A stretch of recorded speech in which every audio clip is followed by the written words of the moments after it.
હવે આ બધી પરિસ્થિતિમાં થયું છે એક બહુ જેને કહી શકો તમે એવું કે આમ તમે જુઓ તો આ બધી જાહેરાતો તમે જોશો ને તો એ આવી રહી છે મોટાભાગે ચાઇનાથી કે રશિયાથી કે ત્યાંથી. આપણી તરફથી કોઈ જાહેરાતો થતી નથી, આ તમે સમજો. એટલે આપણને બહુ જુદી રીતે હવે જોવામાં આવી રહ્યા છે બ્રિક્સમાં.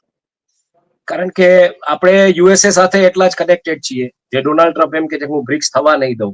આપણે ચાઇના સાથે એટલા જ કનેક્ટેડ છીએ, આપણે રશિયા સાથે એટલા જ કનેક્ટેડ છીએ. એટલે આપણી ઉપર એક પ્રકારની જેને કહી શકો ને શંકાની સોય ઈ તાકવામાં આવી રહી છે કે ખરેખર આ બ્રિક્સના હિતમાં કામ કરી રહ્યો છે આ દેશ, કે આના જે નેતાઓ છે એ કે બ્રિક્સના હિતમાં કામ નથી કરી રહ્યા. એટલે આપણી સામે આ બધી સમસ્યાઓ ટેરિફથી લઈને બધી અત્યારે ક્યાંક ને ક્યાંક ઊભી છે. એટલે બ્રિક્સ કરન્સી લોન્ચ થાય, બ્રિક્સ કરન્સી લોન્ચ થાય તો બ્રિક્સ કરન્સી લોન્ચ થાય તો એમાં કઈ ખોટું નથી.